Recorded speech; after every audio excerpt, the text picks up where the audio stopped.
Hi everyone, I am the Sassy Engineer, your favorite Niger Kiwi here in New Zealand. And in this video, I'll be talking about your right to work as a student on a student visa in New Zealand. My last video on this topic was the changes to your right to work in New Zealand on a student visa. So check out that video to know what has changed for you and how that applies to you, okay? In that video, someone asked me, hi, does PhD students also work for only 20 hours when school is in session?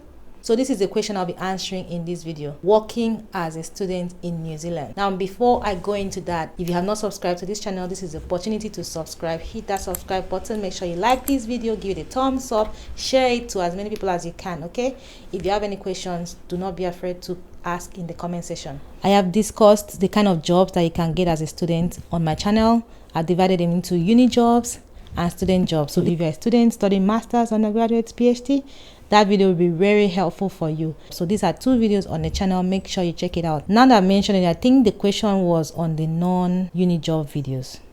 Anyway, the question is, does PhD students also work for only 20 hours when school is in session? So working as a student in New Zealand. And what better place to get this information than going to Immigration New Zealand website itself.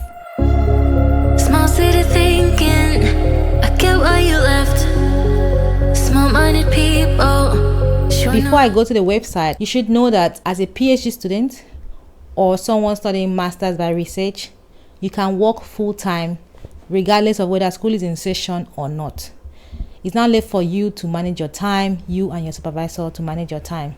Because if you are on a scholarship or whatever, there will be the amount of hours that you are expected to put into your research, which is usually 40 hours a week, typically anyway. So you would have to know how to manage your time to work, make money, at the same time meet your research goals, okay? Talk to your supervisor about how you're going to manage your time and deliver on your project objectives. Now, if you are undergraduate or masters by thought, this is where the 20 hours come in. 20 hours during school session and full-time when you're on school holiday. In saying that, I've heard that there are some scholarships that limit working rights for PhD students when the university is in session and when the university is on holiday.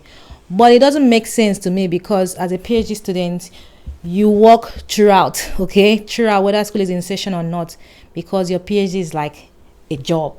So you're supposed to be doing research throughout the year and you get 1 month annual leave. So I am not sure how that applies, but I've heard those stories. So when you're applying for scholarships, make sure that you look at the fine print. And just to add, a PhD student can start any time in the year.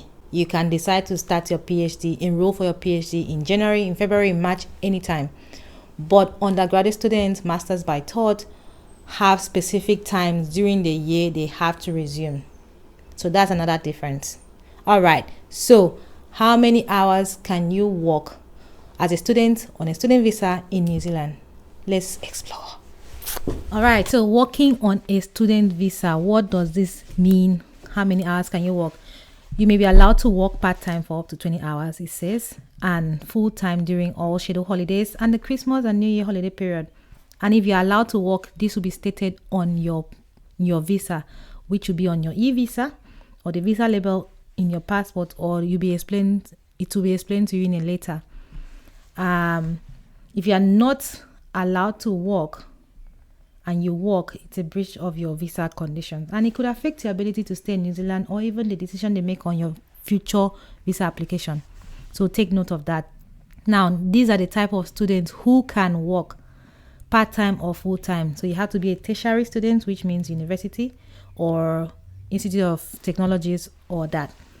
A PhD or master student, some English language students can work. Secondary school students in year 12 and 13, but they need to have their school and parent permission and those completing practical experience for their studies. Now, these are all the conditions for each of these people. You can see here that PhD and masters by research students don't have restrictions on the hours they can work.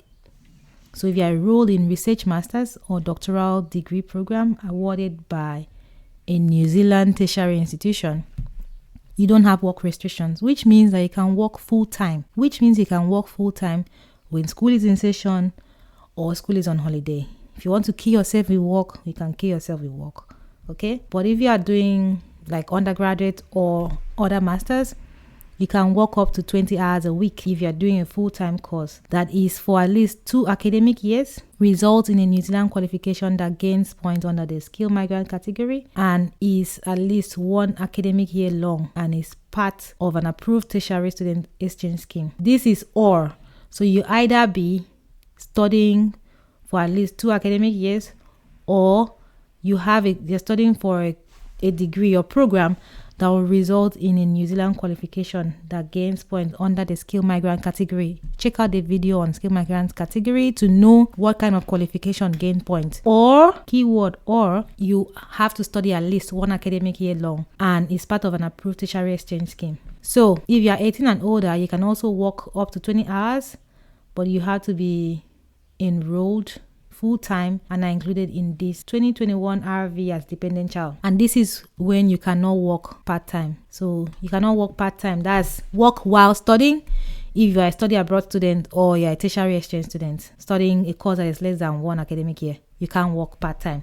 That means you can't work while studying. Then during the holidays, all these people can work. So your visa conditions will allow you to work full-time during scheduled breaks in study if all of this applies to you. And you can work full-time during Christmas and New Year holiday if you study full-time and, keyword and, your course has a minimum of 2 semesters during at least 8 months. Okay, so these are the conditions for you to work full-time during breaks, and these are the conditions for you to work part-time while studying. Then if you are here as an English language student, you can work up to 20 hours a week while you have a valid visa if your course meets these conditions. Full-time study, at least 24 teaching weeks. We believe the main purpose of your study is to improve your English, and you have an acceptable English test result that is no more than 2 years old with an overall band score of this if it's IELTS, and you must provide your test results with your application. Okay, for courses that are of at least 14 teaching weeks, you can work part-time if all of this applies to you. So they will, when they're assessing your result, they will check all of this,